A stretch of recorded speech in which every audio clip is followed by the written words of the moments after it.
আসসালামু আলাইকুম প্রিয় বন্ধুরা, কেমন আছেন? আজকে আমি নিয়ে আসলাম আবারও ছোট্ট একটি রান্না, চিকেন মালাইকারি।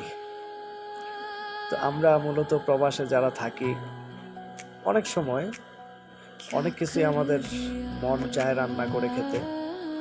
তো সেই ধারাবাহিকতায় আমার সাধ্যমতো যতটুক চেষ্টা আমি করেছি, বাকিটা আপনাদের উপর ছেড়ে দিলাম। তো দেখুন রান্নাটা কেমন হয়। প্রথমে আমি কিছু পেঁয়াজ বেরেস্তা করে নিয়েছিলাম।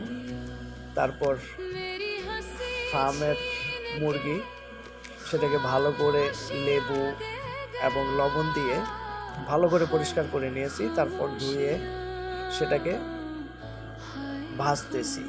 ভাজতেছি হালকা করে, এত কড়া ভাজাও না, আবার একেবারে হালকাও না, যেন ভিতরের পানিটা, সাধারণ পানিটা যেন চলে যায়।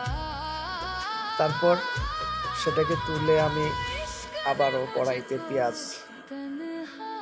ভেজে নিচ্ছি।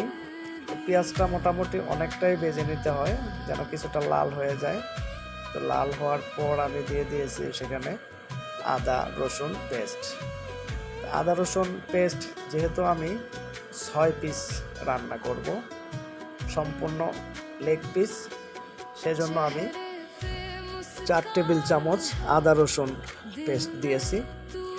তো সেগুলো ভালো করে নেড়ে চেড়ে যখন গন্ধটা দূর হয়ে যায়, তারপর আমি দিলাম কাঠবাদাম, সাথে সামান্য পেঁয়াজ আমি ব্লেন্ড করে নিয়েছি কাঠবাদামের সাথে, সেটাও দিয়ে দিলাম। তো অনেকক্ষণ নাড়াচাড়া করে যখন এগুলার পানি অনেকটা শুকায় যায়, তারপর আমি আবার দিয়ে দিছি সামান্য মরিচ, যেন একটু ঝাল হয়। একটু ঝাল না হলে মিষ্টি মিষ্টি লাগবে, ভালো লাগবে না। সেটাও অনেকক্ষণ নেড়ে চেড়ে তারপর আমি আবার দিয়ে দিলাম, অ্যাড করলাম সেখানে টক দই 200 গ্রামের মতো টক দই ইউজ করছি। আমি মূলত এই রান্নাটার মধ্যে কোনো পানি ইউজ করব না, সম্পূর্ণই মশলার উপরে ডিপেন্ড করবে। যখন মশলাটা মোটামুটি কষানো হলো, তারপর দিয়ে দিলাম একটি টমেটো কুচি করে। তো টমেটোটাও গলে যাওয়ার আগ পর্যন্ত আমি নেড়ে চেড়ে ভালো করে রান্না করব। তারপর আমি অ্যাড করেছি সেখানে কিচেন মশলা, যেটা মালাইকারির জন্য, সেই মশলাটা আমি 2 টেবিল চামচের মতো দিয়ে দিয়েছি। সেই মশলাটা দিয়ে প্রায় অনেকক্ষণ আমি নেড়ে চেড়ে মিশিয়ে নিয়েছি। অনেকটা যখন লালচে ভাব হয়ে এলো, তারপর আমি আবার অ্যাড করে দিয়েছি টমেটো সস 1 চামচের মতো আমি অ্যাড করে দিয়েছি, যেন ফ্লেভারটা এবং কালারটা অনেক সুন্দর হয়, সেজন্য আপনারা করে দেখতে পারেন। তারপর কিছুক্ষণ নেড়ে চেড়ে যখন দেখলাম মশলাটা একেবারে কষে এসছে, আঠালো ভাব চলে এসছে পুরোপুরি, তখন আমি এটার মধ্যে অ্যাড করে দিয়েছি 1/2 কিলো তরল দুধ, যেটা প্যাকেটজাত পাওয়া যায়। বিদেশে সাধারণত খোলা দুধটা এইভাবে পাওয়া যায় না, প্যাকেটটাই পাওয়া যায়। তো সেই তরল দুধটা আমি ইউজ করছি সেখানে। তারপর কিছুক্ষণ নেড়ে চেড়ে মশলাটা ভালো মতো মিশিয়ে তারপর আমি এটার মধ্যে দিয়ে দিয়েছি সেই হাফ ফ্রাই করা লেগ পিসগুলা।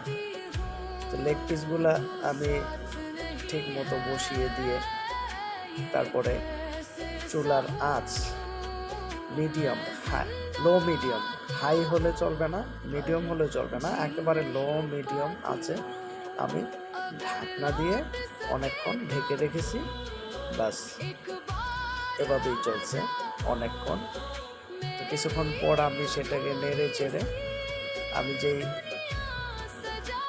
পেঁয়াজ বেরেস্তা করে রেখেছিলাম, সে পেঁয়াজ বেরেস্তা সাথে কিছু কাঁচা মরিচ উপরে বসিয়ে দিয়ে পেঁয়াজ বেরেস্তাগুলো ভালো মতো উপরে দিয়ে আমি অনেকক্ষণ ঢেকে রেখেছি।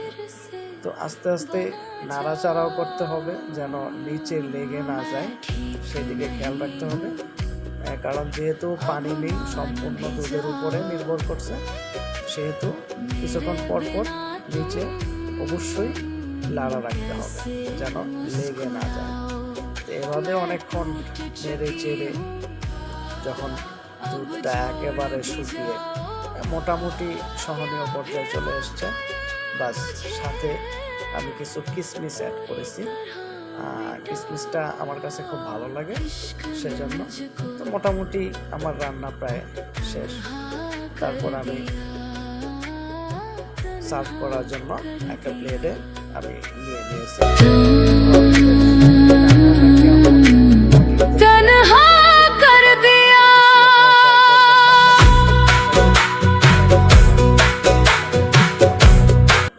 ইনশাআল্লাহ। আর ভালো লাগলে আমাকে লাইক কমেন্ট করবেন।